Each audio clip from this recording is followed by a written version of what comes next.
नमस्कार दोस्तों, आ गए हैं वापिस से एस्टेट का इकोनॉमिक्स 2018 का प्रीवियस ईयर पेपर लेकर के। पार्ट 1 हम जो है उस पर बना चुके हैं। पार्ट 1 जो है हमारा बन करके कंप्लीट हो चुका है। जिन बच्चों ने पार्ट 1 नहीं देखा है वो जाकर के एक बार जरूर उस पार्ट को देख लें। और अभी हम पार्ट 2 करने जा रहे हैं, जहां हम 113 से लेकर के लगभग 130 तक के जो क्वेश्चन है 15-20 क्वेश्चन यहाँ अटेम्प्ट करेंगे और फिर नेक्स्ट पार्ट में अटेम्प्ट करेंगे। चलिए शुरू करते हैं। आज का हमारा पहला question, dividend is announced by A company on. ठीक है दोस्तों, तो आपको पता ही है कि डिविडेंड जब हम बात पढ़ते हैं तो हम पढ़ते हैं कि ये एक प्रॉफिट का हिस्सा होता है, क्योंकि प्रॉफिट को हम 3 हिस्सों में डिवाइड करते हैं। एक जो होता है आपका डिविडेंड होता है, एक जो होता है वो होता है अनडिस्ट्रीब्यूटेड प्रॉफिट, और एक जिसको हम बोलते हैं कॉर्पोरेशन टैक्स। ठीक है, तो यहाँ हम समझेंगे कि डिविडेंड को जो है वो कंपनी कहाँ अनाउंस करती है, कब घोषणा की जाती है। ठीक है, तो आप पहले जो है मैं सेकंड ऑप्शन से स्टार्ट करता हूँ। इश्यूड कैपिटल का मतलब क्या होता है?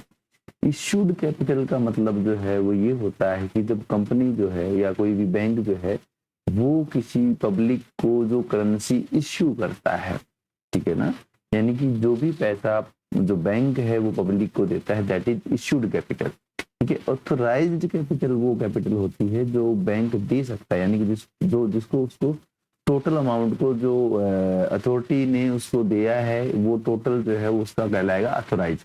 उस टोटल का कुछ परसेंटेज अपने पास रख के जो वो आगे डिस्ट्रीब्यूट करता है, आगे भेजता है, that is issued capital. Clear है ना? और उस इश्यूड कैपिटल का जो हिस्सा है, ठीक है ना, इश्यूड कैपिटल का कुछ हिस्सा जो कंपनी को आगे दिया जाता है, दैट इज सब्सक्राइब्ड कैपिटल। ठीक है, और इसलिए सब्सक्राइब्ड कैपिटल जो कंपनी के पास में जाएगा उसी के ऊपर कंपनी प्रॉफिट कमा करके आपको देगी। है ना बात? ठीक है, तो यानी कि ये सब्सक्राइब्ड कैपिटल का हिस्सा है, इसलिए ऑप्शन नंबर 1 जो है आपका यहाँ राइट हो जाता है। ठीक है, चलिए नेक्स्ट क्वेश्चन की ओर बढ़ते हैं। नेक्स्ट क्वेश्चन जो है वो क्या कहता है? कहता है कि diminishing marginal returns imply. Diminishing marginal return का मतलब है कि जैसे जैसे हम वस्तु का उत्पादन कर रहे हैं उससे जो हमें रिटर्न मिल रहे हैं वो कम होते चले जा रहे हैं। जी हाँ दोस्तों, एक बार आप और ध्यान से सुन लीजिए मैं क्या कह रहा हूँ। सपोज करो कि हम एक व्यक्ति को काम पे रखते हैं, जैसे जैसे हम उस व्यक्ति को काम पे रख रहे हैं उससे जो प्रोडक्टिविटी वो कम हो रही है। ठीक है, इसको तो मतलब हम ये कह सकते हैं कि कोई भी मशीन है उससे हो रही है। ठीक है, यानी कि हमारा जो रिटर्न है वो कम आ रहा है, तो इसका मतलब ये हुआ कि हमारे को जो रिटर्न है वो घट रहे हैं, घटती सीमांत रिटर्न हो गए। ठीक है ना, ये तब होगा जब इंक्रीजिंग मार्जिनल कॉस्ट होगी, यानी कि इधर से हमारी कॉस्ट बढ़ेगी तो उधर से हमारे रिटर्न कम होंगे, है ना। इधर से हमारी कॉस्ट बढ़ेगी तो उधर से हमारे रिटर्न कम होंगे, इसलिए यहाँ जो आंसर आएगा that is increasing marginal cost. तो ऑप्शन नंबर 2 जो है आपका यहाँ करेक्ट हो जाता है। इसको समझने की कोशिश कीजिए, मैं क्या कहना चाह रहा हूँ। देखिए, आपने कोई चीज जो है वो बनाई, सपोज करते हैं आपने पहली यूनिट जो है वो 10 बनाई, ठीक है, दूसरे से आपने जो है वो 8 बनाया, तीसरे से आपने जो है वो 5 यूनिट बनाया। ठीक है, तो अब हम देख रहे हैं ये हमारी मार्जिनल जो है वो यूनिट्स हैं। ठीक है, एमयू का मतलब यूटिलिटी नहीं है, हम यूनिट्स के लिए कह रहे हैं कि ये मार्जिनल यूनिट्स हैं हमारी। ठीक है, तो पहला जब मैंने उसको 1 को दिया तो वो मेरे को 10 बना के देता है। ठीक है, तो इसको जो मैं दे रहा हूँ वो तो सेम दे रहा हूँ ना। जैसे एक से दूसरे पे गए, यानी कि इसी को दूसरा घंटा दिया तो अब वो 8 बना करके दे रहा है। जब उससे नेक्स्ट हमने दिया उसको तो वो अब 5 बना के दे रहा है। यानी कि हम ये कहेंगे कि पहले से उसने 10 दिया, दूसरे से उसने देना क्या किया? कम। इसका मतलब ये हुआ कि अगर मैं उसको समान इक्वल जो है वो पेमेंट कर रहा हूँ, पहले घंटे के लिए भी वही पेमेंट कर रहा हूँ, दूसरे के लिए भी वही पेमेंट कर रहा हूँ और तीसरे के लिए भी वही पेमेंट कर रहा हूँ। ठीक है, तो पहले के लिए अगर मैंने 100 दिया और उसने मेरे को जो है वो कमा के दिया 10 यूनिट, वो मेरे को बना के देता है, तो मैं कहूँगा कि पर यूनिट मेरा 10 रुपये जो है वो खर्चा आएगा। ठीक है, अब जो है मैंने उसको वापिस से अगले घंटे के लिए 100 दिया, लेकिन अब वो बना के कितना दे रहा है मेरे को? 8 यूनिट। ठीक है, तो 100 को जब मैं 8 से डिवाइड करूंगा तो 12 पॉइंट समथिंग आएगा, यानी कि अब मेरी कॉस्ट जो है वो बढ़ गई है, 10 से 12 हो गई है। अब देखिए नेक्स्ट तीसरे के लिए इसने मेरे को 5 ही बना के दिया, लेकिन रुपए तो मैं उसको 100 ही दूंगा। ठीक है, तो काटा तो आ गया आपका 20, यानी कि अब जो है मेरे को 1 यूनिट बनाने की कॉस्ट 20 पड़ रही है। पहले मेरे को 1 यूनिट बनाने की कॉस्ट 10 रुपए थी, फिर 12, फिर 20, यानी कि मेरी कॉस्ट जो है वो बढ़ रही है, मेरी मार्जिनल कॉस्ट जो है वो इंक्रीज हो रही है। तो इसलिए आप यहाँ कहेंगे सेकंड आंसर जो है आपका आ जाएगा इंक्रीजिंग मार्जिनल कॉस्ट। चलिए नेक्स्ट क्वेश्चन को देखते हैं। कहते हैं which bank is not included in the merger of 3 public sector banks in 2018 के अंदर जो है 3 बैंकों का विलय किया गया था, जिसमें से विजया बैंक, देना बैंक और बैंक ऑफ बड़ौदा, इन तीनों को मिलाया गया था। इंडियन बैंक को जो है उसके बाद 2020 के समथिंग या मिलाया गया है। तो यहाँ आपका आंसर आ जाएगा इंडियन बैंक जो है वो इन 3 पब्लिक सेक्टर बैंक के साथ में नहीं मिलाया गया था, ये 3 जो है एक साथ मिलाए गए थे। चलिए नेक्स्ट क्वेश्चन की बात करते हैं कि for the following data diminishing marginal return start to occur between units. देखिए जो मैं आपको ऊपर समझाने जा रहा था वही यहाँ आपको दिया गया है। यहाँ आपको जो है टोटल कॉस्ट दी गई है, मैं यहाँ मार्जिनल कॉस्ट और लिख लेता हूँ। ठीक है, ठीक है, मार्जिनल कॉस्ट अगर मेरे को निकालनी है तो यहाँ से मैं इसके पीछे की तो जाऊंगा तो डैश हो गया। ठीक है, अब मैं 330 में से 240 को माइनस करूंगा। पहले एमआर के लिए मैं यहाँ एमआर लिख लेता हूँ, तो 330 माइनस 240 कितना हो गया 90। ठीक है, अब जो है नेक्स्ट 410 माइनस 330, तो ये आपका हो गया 70।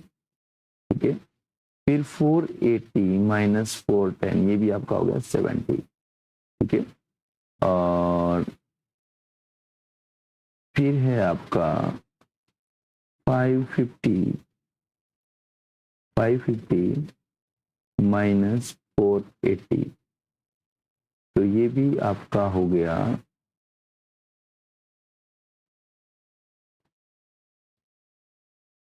70 हो गया। ये यहाँ कितना है 3,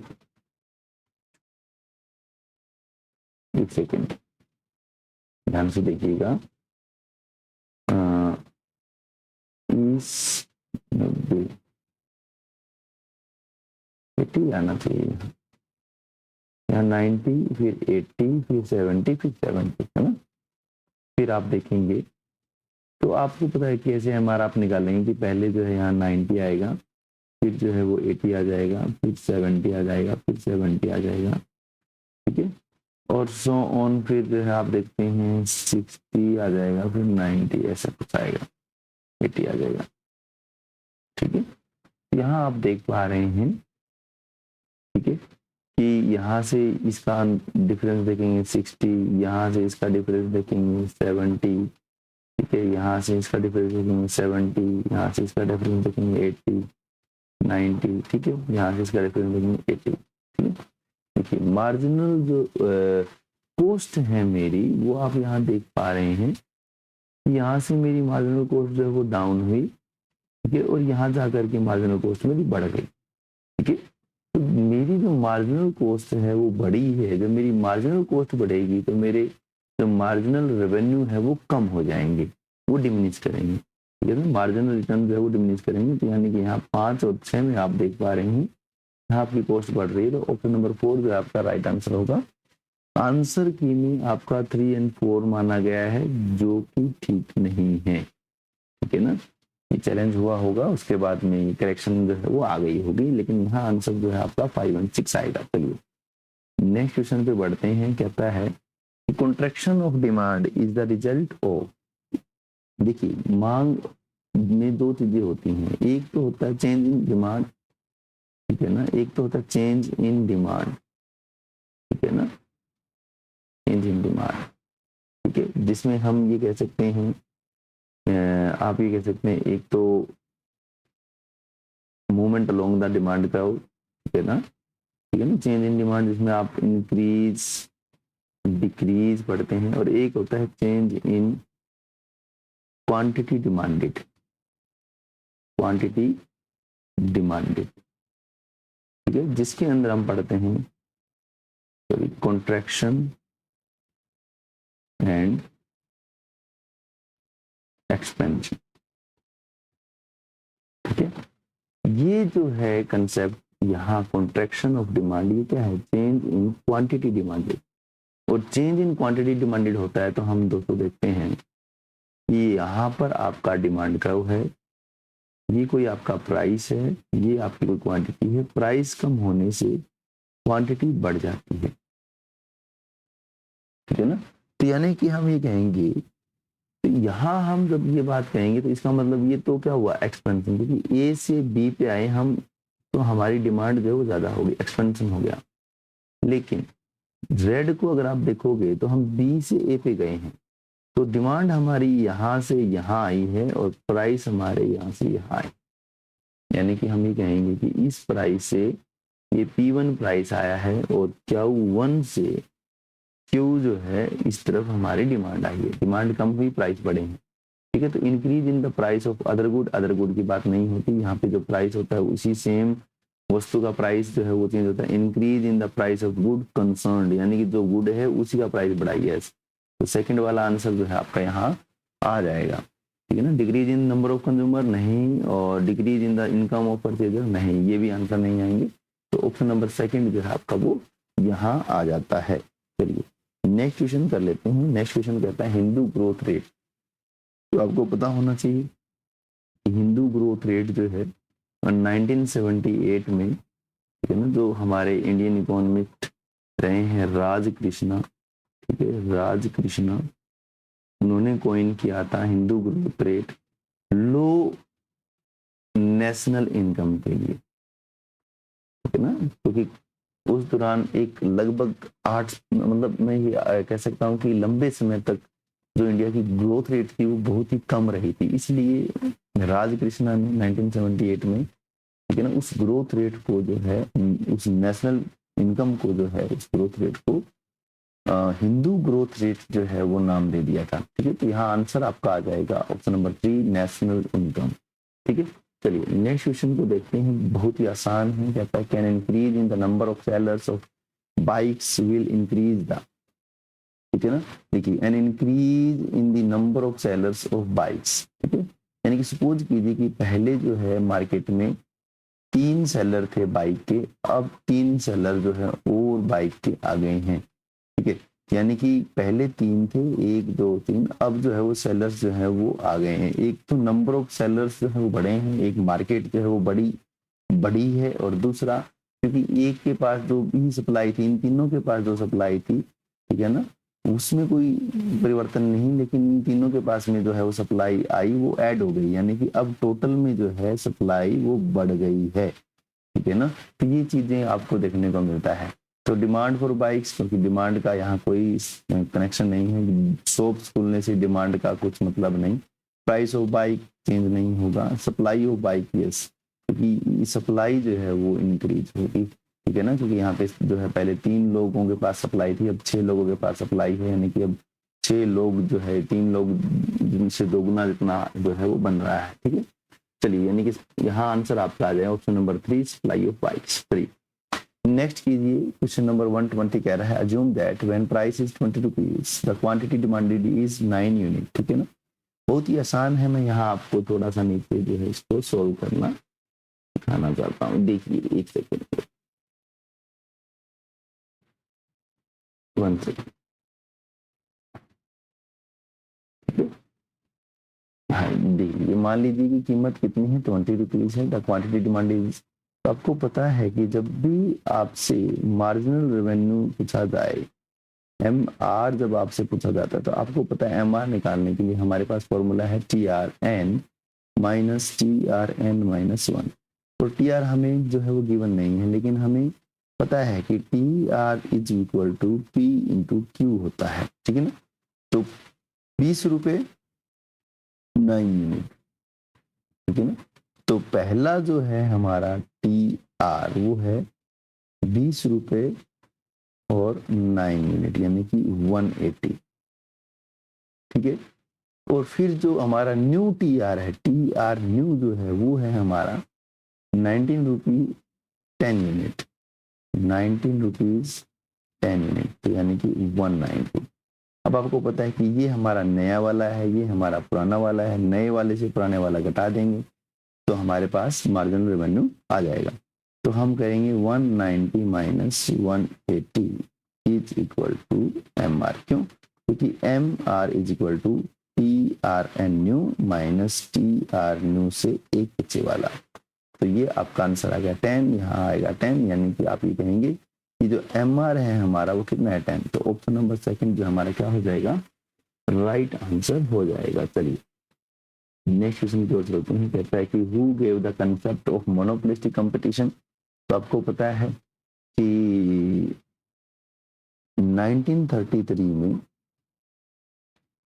एक ऐसा जो है वो गजब कारनामा हुआ, मैं मानता हूँ कि बहुत ही गजब कारनामा हुआ। हो सकता है कि मिसिस जॉन रॉबिन्सन और प्रोफेसर चैम्बरलिन जो हैं वो एक ही साथ एक ही प्रकार के विषय से या फिर एक ही प्रोफेसर से जो है वो थीसिस या गाइड जो उनका था वो एक ही था, ठीक है, जिन्होंने उनको जो है वो टास्क दिया। या उस समय जैसे आज के समय में सस्टेनेबल डेवलपमेंट की बात ज़्यादा होती है, इन्वायरमेंट क्लाइमेट के ऊपर ज़्यादा बात होती है, तो उस समय शायद इम्परफेक्ट मार्केट, मैं कहूँ कि मोनोपोलिस्टिक कंपटीशन पे ज़्यादा बात हो रही थी।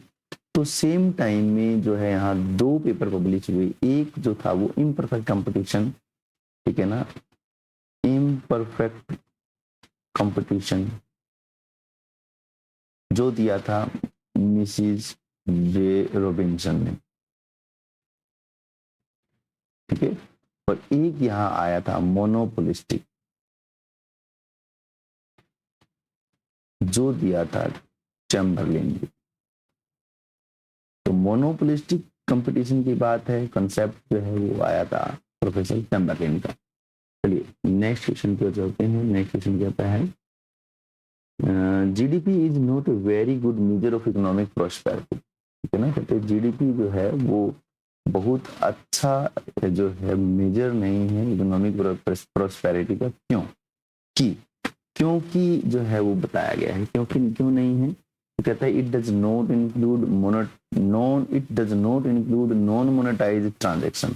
आप कहेंगे कि हाँ सही कह रहा है, ये नॉन मोनेटाइज्ड ट्रांजैक्शन को इंक्लूड नहीं करता, क्योंकि हम ये मानते हैं कि जब हम जीडीपी का कंसेप्ट पढ़ते हैं तो हम कहते हैं कि वो अंतिम वस्तुएं और सेवाएं है ना, वो वस्तु और सेवाएं है ना, यानी कि वो वस्तुएं और सेवाएं जो जिनको हम बाजार मूल्य पे जोड़ते हैं, जिनका हम बाजार मूल्य लगाते हैं, यानी कि हम ये कहेंगे हम उनको नहीं जोड़ते जो वैल्यू ऐड कर रही है। जैसे हमारे जो मम्मी हैं, बहनें हैं, ठीक है, वो जब घर में काम करती हैं तो वो वैल्यू को ऐड करती हैं, यानी कि वो जो काम हो रहा है वो वैल्यू तो एडिशन हो ही रहा है, लेकिन क्योंकि उसको हम मनी में माप नहीं पा रहे हैं, इसलिए हम उसको जो है नेशनल इनकम में या जीडीपी में हम उसको शामिल नहीं करते, यानी कि वो नॉन मोनेटाइज ट्रांजेक्शन हो गया, तो हम उसको जो है शामिल नहीं कर रहे हैं। यही बात तो ये कह रहा है, it does not include non monetize transaction. आप कहेंगे यस ये तो सही है। चलिए नेक्स्ट देखते हैं। It is purely monetary measure, ठीक है ना, ये मॉनेटरी मेजर है, ये हम नहीं कह सकते कि गुड्स एंड सर्विसेज को इसमें हम देखते हैं, ठीक है, तो ये आपका सही नहीं है।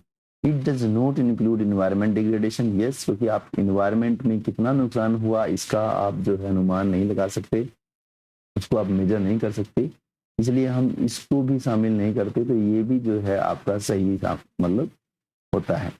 फिर है the expenditure and production method to GDP yield different result, नहीं, यहाँ तो सेम रिजल्ट आते हैं, क्योंकि मैं आपको बार बार बोलता हूँ कि किसी एक व्यक्ति का खर्च जो है वो सामने वाले की आय है, यानी कि आप यहाँ पर कम खर्च करेंगे तो सामने वाले को आय कम होगी, यहाँ ज़्यादा खर्च करेंगे तो सामने वाले को ज़्यादा आय होगी, यानी कि आय और खर्च हमेशा आपके बराबर रहेंगे, ठीक है, तो यानी कि ये भी आपका गलत है। तो 1 और 3 जो है, यानी कि पहला ऑप्शन आपका यहाँ राइट हो जाता है, ऑप्शन नंबर 1 जो है आपका यहाँ करेक्ट हो जाता है। चलिए नेक्स्ट क्वेश्चन की ओर बढ़ते हैं। नेक्स्ट क्वेश्चन जो है वो कहता है कि what does the World Bank take against guaranteed loan, ठीक है ना, जब भी कोई प्राइवेट व्यक्ति जो है गारंटीड लोन जो है वर्ल्ड बैंक से लेता है, ठीक है, तो वर्ल्ड बैंक जो है उससे एक गारंटी फीस लेता है, ये ध्यान कर लेना, गारंटी फीस लेता है, ठीक है, जिसको हम जो है कमीशन बोल देते हैं, ठीक है, यानी कि आप ये समझिए कि जब भी आप वर्ल्ड बैंक से लोन लेने जाएंगे तो वो आपसे गारंटी फीस लेगा, इसको हम जो है वो बोलते हैं कमीशन। तो आंसर आपका आ जाएगा ऑप्शन नंबर 1 कमीशन, ठीक है। चलिए नेक्स्ट आप देख लीजिए, NABARD was founded in which 5 year plan, तो आपको पता ही है यहाँ मैं थोड़ा सा आपको एक्सप्लेन कर देता हूँ कि 1951 से 56 जो है आपका फर्स्ट 5 ईयर प्लान था। और आपको पता है कि नाबार्ड जो है वो 1982 में स्टेब्लिश हुआ। तो 1956 से 61 सेकेंड 5 ईयर प्लान, 1961 से 66 आपका थर्ड ईयर 5 ईयर प्लान, और फिर आपके रोलिंग प्लान आ गए थे 1967 टू 69। ठीक है ना, ये आपके रोलिंग प्लान यहाँ आ जाते हैं 1 ईयर के 3। फिर आपका आ जाता है 1969 टू 74 फोर्थ, और फिर आपका आ जाता है 1974 टू 78। ठीक है ना, फिफ्थ। क्लियर है, यहाँ जो है 1 साल पहले ही। और फिर जो है 1979 80 79 है, हाँ 80। ठीक है, ये जो है आपका 1 ईयर। और 1980 टू 81 ये भी आपका 1 ईयर। यहाँ पे 2 1 ईयर के आ जाते हैं। फिर 1982 टू 1987 ये आप जो देख रहे हैं 1981 टू 86। ठीक है, ये आपका आ जाता है 6th 5 ईयर प्लान। तो यहाँ आप नाबार्ड को देख रहे हैं, क्योंकि नाबार्ड का जो टर्म है, टाइम काल है, वो यहाँ आता है। रिकमेंडेशन जो थी वो मैंने आपको बताई थी। ठीक है, ये शिवरमन कमेटी जो है, शिवरमन कमेटी की रिकमेंडेशन से, ठीक है, NABARD national bank for agriculture and rural development जो है स्टैब्लिश किया गया 1982 जुलाई 12। ठीक है ना, 12 जुलाई में। पिछली ही वीडियो में आई थिंक हमने ये बात की हुई है। ये आपका आंसर आ जाएगा ऑप्शन नंबर 3 6th। ठीक है, चलिए नेक्स्ट क्वेश्चन पे चलते हैं। नेक्स्ट क्वेश्चन जो है वो क्या कहता है, ठीक है, एक बार इसको जो है साफ कर देता हूँ ताकि आपको ये क्वेश्चन क्लियर हो जाए। चलिए नेक्स्ट क्वेश्चन पे चलते हैं। नेक्स्ट क्वेश्चन जो है आपको क्या कह रहा है, ठीक है, नेक्स्ट क्वेश्चन कह रहा है कि which statistical mean is not affected marginal value. यानी कि हम ये कहेंगे कि जो एक्सट्रीम वैल्यू से, मार्जिनल मीन्स एक्सट्रीम वैल्यू, ठीक है ना, ध्यान करना, जो एक्सट्रीम वैल्यू से अफेक्टेड नहीं होते, नोट है यहाँ पे, आप ध्यान करना, नोट अफेक्टेड है। ठीक है, तो नोट अफेक्टेड है, आपको ये ध्यान करना है। ठीक है ना, कि नोट अफेक्टेड है, तो नोट अफेक्टेड है इसका मतलब जो प्रभावित नहीं होते हैं। तो आपको पता है अर्थमेटिक मीन जो है वो तो प्रभावित होता है, इसलिए हम क्या करते हैं, मीडियन को निकालते हैं। ठीक है ना, जब एक्सट्रीम वैल्यू आती है तो हम क्या करते हैं, मीडियन को निकालते हैं। तो ऑप्शन नंबर 1 मीडियन जो है आपका राइट आंसर हो जाएगा। ठीक है, तो ये जो है अफेक्ट नहीं होता है, ये हमेशा बीच में ही रहेगा, मिडिल टू मिडिल बैठता है। ये आपको पता ही है कि मीडियन जब हम देखते हैं तो इसको बोलते हैं पोजिशनल मीन। इसको क्या बोलते हैं, पोजिशनल मीन। ठीक है ना, पोजिशनल मीन बोलते हैं हम इसको। और पोजिशनल मीन है इसलिए ये यहाँ बैठ गया। इसके इधर कितना बड़ा कुछ हो, इसके इधर कितना कुछ बड़ा हो, ये बीच में ही बैठेगा। इधर कितने छोटे हो, इधर कितने छोटे हो, तो बीच में बैठेगा, है ना, सिंपल सी बात है। ये बीच में बैठेगा तो ये जो है वो एक्सट्रीम वैल्यू से या मार्जिनल वैल्यू से जो है इफेक्ट नहीं होता है, आप ये ध्यान करेंगे। चलिए नेक्स्ट क्वेश्चन करते हैं। 126 क्वेश्चन जो है वो क्या कहता है, कहता है the वीसियस cycle of poverty shows which kind of tendency in semi developed countries। ठीक है ना, वीसीएस डॉक्टर नरकसे जो है उन्होंने दी थी वीसियस साइकिल ऑफ पॉवर्टी। उन्होंने कहा था कि एक व्यक्ति जो है वो इसलिए गरीबी के दुष्चक्र में फंस जाता है क्योंकि वो गरीब है। देखिए कैसे कहा उन्होंने कहा क्योंकि उसकी एग्रीगेट डिमांड जो है वो पहले से ही लेस देन है, उसकी जो एग्रीगेट डिमांड है वो कम है। ठीक है, तो उसका कंजप्शन जो है वो बढ़ जाता है। कंजप्शन बढ़ने की वजह से, ठीक है ना, उसकी सेविंग नहीं हो पाती, उसका इन्वेस्टमेंट नहीं हो पाता। उसका इन्वेस्टमेंट नहीं होगा, ठीक है, तो उसकी कैपिटल फॉर्मेशन नहीं होगी। कैपिटल फॉर्मेशन नहीं होगी तो उसकी इनकम वापस से लो होगी। इनकम लो होगी, ठीक है, तो वो सेव नहीं कर पाएगा। यानी कि क्योंकि इनकम पहले से लो है इसलिए वो सेव नहीं कर पा रहा है, और इसलिए उसकी अगली बार जो इनकम है वो और लो हो जानी है। तो वो कहता है कि वो गरीब इसलिए है क्योंकि वह गरीब है। तो इसलिए आप जब इसकी बात करते हैं तो यहाँ जो टेंडेंसी देखने को मिलती है वो मिलती है कुमुलेटिव। क्यों, क्योंकि वो गरीब से गरीब बन रहा है ना, कुमुलेटिव है, उससे जुड़ी हुई चीजें। ठीक है, तो कुमुलेटिव टेंडेंसी जो है यहाँ देखने को मिलती है। चलिए नेक्स्ट क्वेश्चन की ओर बढ़ते हैं। कहता है द रेट ऑफ इंटरेस्ट। तो the real rate of interest की जब हम बात करते हैं तो ये बात हम कर रहे हैं फिशर इक्वेशन की। है ना। यहाँ मैं आपको दो चीज समझाना चाहूंगा। एक तो रियल इंटरेस्ट रेट क्या होता है और एक नॉमिनल इंटरेस्ट रेट क्या होता है। देखिए, रियल इंटरेस्ट रेट का मतलब है कि आप ये मान करके चलिए कि आपने कहीं कोई पैसा लगाया है और उस पैसे से आपकी रियल में जो परचेजिंग पावर है वो बढ़ी है। इसे सपोज कीजिए आपने कोई 100 रुपए लगाए हैं और उस 100 रुपए से आप कोई एक पेन परचेज कर सकते थे, ठीक है।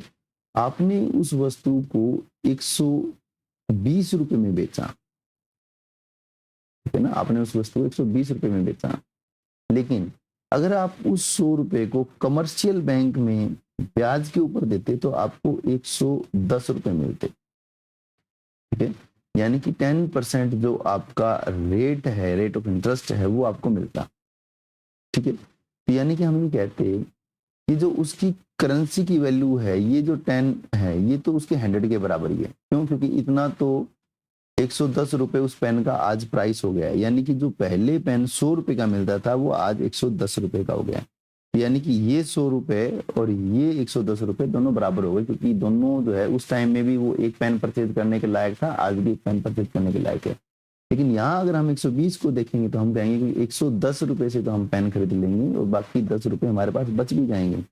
यानी कि ये जो 10 रुपए है ये आपका रियल इंटरेस्ट रेट है। क्लियर है ना बात? समझना इस बात को कि यानी कि रियल इंटरेस्ट रेट का मतलब ये हुआ कि आपकी परचेजिंग पावर को बढ़ाना, ठीक है। तो आप यहाँ देखेंगे, ठीक है, यहाँ आप देखेंगे अगर आंसर की बात करें तो equal the rate of inflation minus nominal rate, नहीं ये नहीं होगा, ठीक है ना। कि ये आप जो है वो ध्यान करेंगे कि ये जो है equal the rate of inflation minus nominal rate, ये नहीं होगा। Equal the nominal rate minus rate of inflation, yes, ठीक है। नॉमिनल में से जब आप जो है इन्फ्लेशन को घटा देंगे तो आपके पास रियल जो है वो बच जाएगा, ठीक है। तो आप यहाँ ये ऑप्शन नंबर सेकंड जो है उसको ध्यान करेंगे कि आपको मैंने एक बार पहले भी बताया था कि रियल इज इक्वल टू, ठीक है ना, नॉमिनल माइनस इन्फ्लेशन, ठीक है। ये आप ध्यान कर लेंगे, ठीक है। अब नॉमिनल की बात करोगे तो ये इन्फ्लेशन जो है ये माइनस से इधर आएगा तो ये पॉजिटिव हो जाएगा, तो आप ये कहेंगे कि nominal is equal to real plus inflation, ठीक है। ये आप ध्यान करेंगे। ये कई बार जो है क्वेश्चन एग्जाम में अक्सर पूछा जाता है। देखिए, which curve is rectangular hyperbola in pure monopoly, ठीक है। तो जब आप मोनोपोली की बात करते हैं और रेक्टेंगुलर हाइपरबोला की बात करते हैं तो आपको पता है हाइपरबोला जो होता है वो डिमांड कर्व होता है, ठीक है, और जो डिमांड कर्व होता है वो AR कर्व होता है, ठीक है। तो यहाँ सीधा सीधा आंसर आ जाता है ऑप्शन नंबर 3 जो है वो AR जो है आपका प्योर मोनोपोली में रेक्टेंगुलर हाइपरबोला होगा। और रेक्टेंगुलर हाइपरबोला उसको कहते हैं जिसके ऊपर इलास्टिसिटी ऑफ डिमांड जो है हमेशा 1 रहती है, इक्वल रहती है, सेम रहती है। यानी कि ये जो है आपका रेक्टेंगुलर हाइपरबोला है, ये डिमांड कर्व, क्योंकि इसकी हर एक पॉइंट पे इलास्टिसिटी ऑफ डिमांड जो क्या है वो सेम है। चलिए, who use first ever the cost benefit analysis, जो CBA है, कॉस्ट बेनिफिट एनालिसिस है इंडिया में, तो सबसे पहले दिया गया था VKRV राव जी के द्वारा, ठीक है। तो आप ये ध्यान करेंगे VKRV राव के द्वारा दिया गया था। तो आज के लिए बस इतना ही दोस्तों। आपको ये वीडियो कितनी इंफॉर्मेटिव लगी, आपको और कौन से टॉपिक पर वीडियो चाहिए, ये सीरीज तो लगातार हम चला ही रहे हैं, तो आप इस सीरीज को शेयर कीजिए, अपने ज़्यादा से ज़्यादा दोस्तों के पास पहुंचाएं, ताकि आपकी मदद से हम जो है हमारे को एक मोटिवेशन मिले कि हम ज़्यादा वीडियो और बहुत जल्द जो है आपके लिए वीडियो लेकर के आते रहें। जय हिंद, जय Bharat. Like, share and subscribe करना ना भूलें। Keep supporting.